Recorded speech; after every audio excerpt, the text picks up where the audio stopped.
Nanoracks is a provider of provider of platforms on the International Space Station for research. The International Space Station is a national lab that's fully functioning and available for scientific research.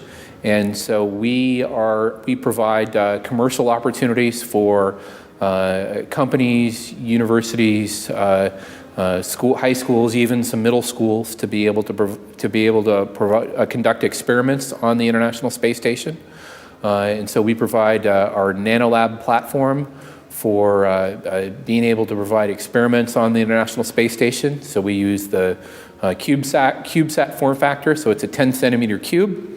And so these cubes then plug into a USB port on the International Space Station that provides data and power. And so within that cube, our customers conduct a whole bunch of different experiments, from plant growth to water filtration, a whole variety of different types of experiments. And we're also in the business of putting equipment up for evaluating the results of this. So we already have 2 microscopes on the International Space Station. One's a scanning microscope that they use for the spacesuits, to scan the spacesuits. And then we've got another microscope. They're essentially off-the-shelf microscopes that have flown to space. And we're getting ready to fly a thing called a plate reader. That's a mass spectrometer that's used in biomedical research. And we're also getting ready to fly a centrifuge. The centrifuge we're flying flew on the space shuttle 5 times and then was put in a museum. And so we recently had a press conference where we announced we took the centrifuge out of the museum and we're getting it ready to fly again, and it will be permanently based at the National Lab at the International Space Station. The company's been operational for 2 years now. It was started a little bit before then with the original Space Act agreements, and so in 2 years we've flown over 30 customers. We have a backlog of over 60 customers now, and the number we're most proud of is that the average time from a customer signs to the time that a customer flies to the International Space Station, the average time is 9 months.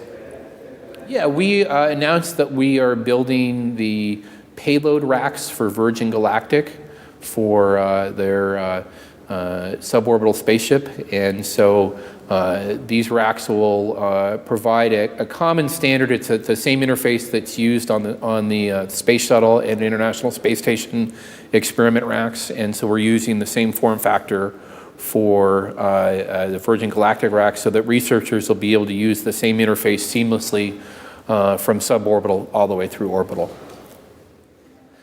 For educational and research purposes, we can do a 10-centimeter cube. Often in the CubeSat community, it's called a 1U. We can do that 1U for 30 days on the space station for $30,000. That price is inclusive of everything except for building the payloads. That's all of the safety testing, all of the paperwork to get it on the manifest, the launch costs, and even we contract with NASA for a certain amount of astronaut time, so it includes the installation for that. Our prices for commercial payloads for that, for the nanolabs, are $60,000. We also have some smaller programs. We have a program called the MixTicks, and these are essentially about the size of a test tube, and they're similar to the tubes they're similar to the glow sticks that you have for Halloween or sporting events, where you break them and then they glow. We'll install the experiments in the same principle, where you have 2 different fluids or compounds that you want to mix. The astronaut pulls the stick out, breaks the stick, and then they either then observe the results of the experiment or return the experiment back to the customer. And so those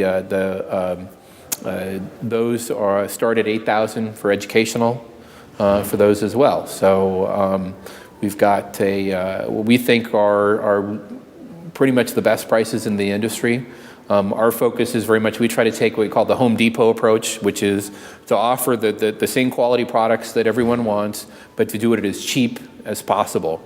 And so one of the things that really makes this a lot cheaper is making the payload small. And if you think about it, a lot of the experiment form factors that were developed for the space shuttle were developed 30, 40 years ago.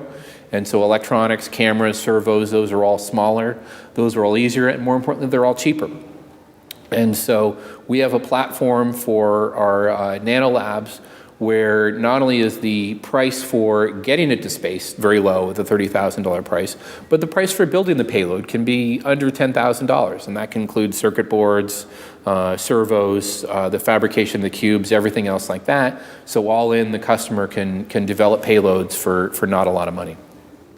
And one of the things that we do to facilitate that is we try to use open standards as much as possible. So we use, for example, in the nanolabs, they plug in using a USB port. And so a lot of it is very much trying to embrace open standards to lower the total cost for the customer.